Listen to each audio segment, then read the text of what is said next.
So, is Tom Hiddleston a movie star or not? You're watching Beyond the Trailer's review of I Saw the Light. There's a lot of speculation about the hard lives that folk singers live.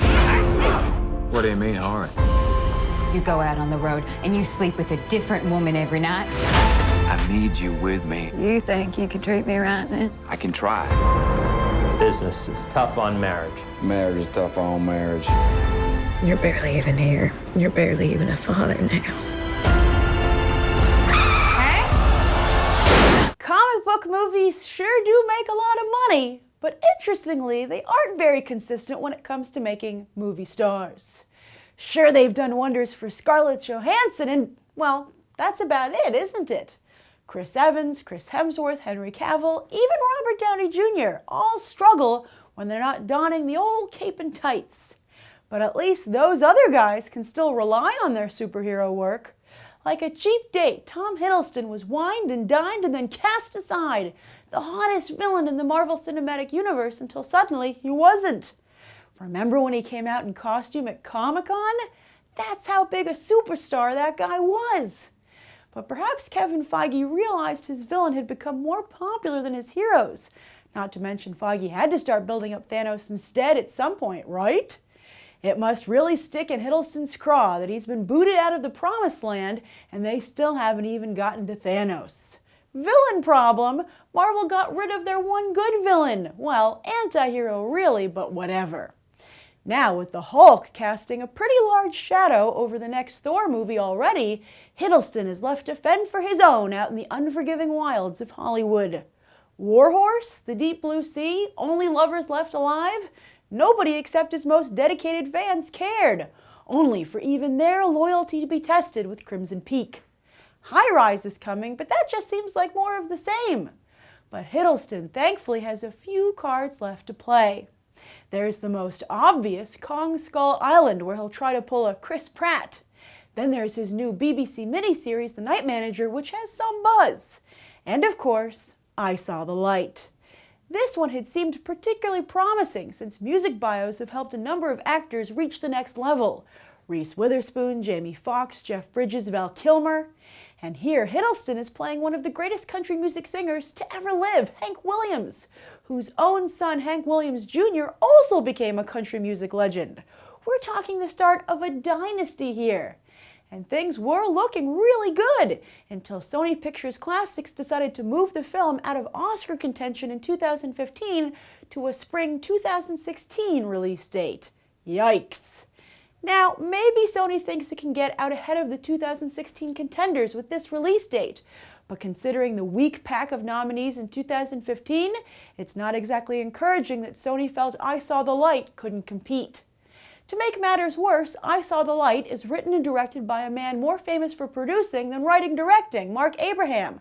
And he's only directed one other movie ever, the similarly overlooked flash of genius. Ooh, is Tom Hiddleston the new Greg Kinnear? So after Crimson Peak and now I Saw the Light, I'm beginning to think the problem here might be Tom Hiddleston.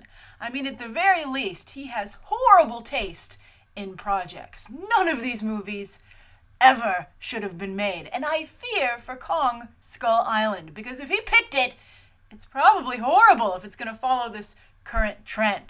Now, as for Tom Hiddleston's performance itself in the movie, it's fine. I think his biggest problem is that he's too old for the role.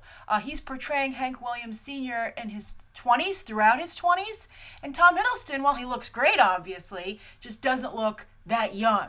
So the problem with that, beyond misrepresenting the period of the life of the character that you're watching, like I had no idea he was in his mid-20s until someone said something about it, but it really robs the end of the film. I don't want to give anything away, but it robs the end of the film of a significant amount of its emotional punch. Now, Tom Hiddleston does look like Hank Williams Sr., and he does, despite the age gap.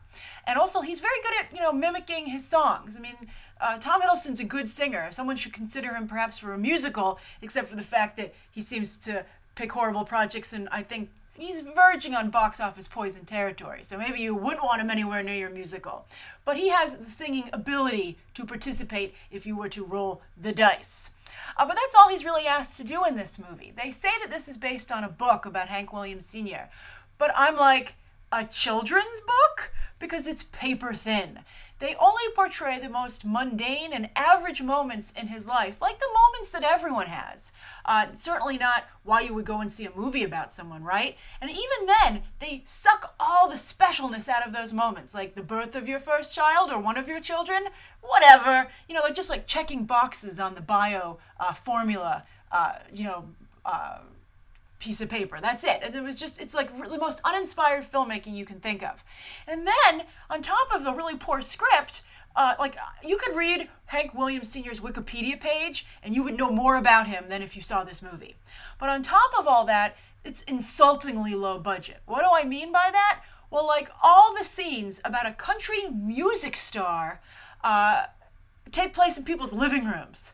It's like, what? Like, and like really small, tiny living rooms, like not even, like they give you no flavor. It's just like, hey, where can we find an easy place to shoot? And then on top of that, for the few times that they do show Hank Williams Sr. performing on a stage, they're all the same stage. I'm like, are you kidding me? Production company, director and production designer, you think I can't tell that you just redressed that? They're like, oh, now he's in Washington, D.C., now he's at the Grand Ole Opry, and you're like, it's the same stage. And, I don't want to say, I feel that small, low-budget films can be okay. A lot of people get their start there. I don't want to bemoan a film because it didn't have a big budget. But this movie doesn't cleverly get around that. They let it hinder them, and they don't have a great script. A great script, only costs the blood and sweat and ambitions of the screenwriter writing it. Of course, if you want a famous screenwriter to write it, it's going to be costly, but there are a lot of people out there who need a shot. And, this was, as I said in my open, written and directed by someone who's primarily a producer, but I don't know why the producer part himself wasn't like, because, Flash of Genius was a much better movie than this. I don't know why he wasn't like, this is awful. And then also for Elizabeth Olsen, I'm sure many of you are curious about that. You got your Marvel team up there. You got Loki and Scarlet Witch. And Elizabeth Olsen's a very talented actress. I think she's more talented actually than Tom Hiddleston. But her problem here, and she does a good job not doing a good job singing, but her problem here is that she's playing an incredibly unlikable character, like really unlikable, really selfish, like all the worst stereotypes about a show business wife. And also I think Hank Williams Sr.'s character isn't particularly likable. I'm sure there must have been something about him that made him so magnetic on stage and have so many fans and have all the, these romantic situations, but Tom Hiddleston is unable to find it or to convey it to the audience. So the only people who I think should see this movie are die-hard, hardcore Tom Hiddleston fans. Everyone else, you're going to regret it. Although I think even if you are a big Tom Hiddleston fan, you might find your fandom tested while watching this movie. It's such a disappointment. I had such high hopes for it. So we'll see. Let's keep an eye on Tom Hiddleston. Let's see if his movies get any better or if he is indeed the problem. All right, write your thoughts down below. Defend Crimson Peak, as I'm sure some of you will. I look forward to continuing the discussion about this movie. I feel sorry for any of you who've seen it, but we can commiserate in the comments, and you can check out some other episodes right now.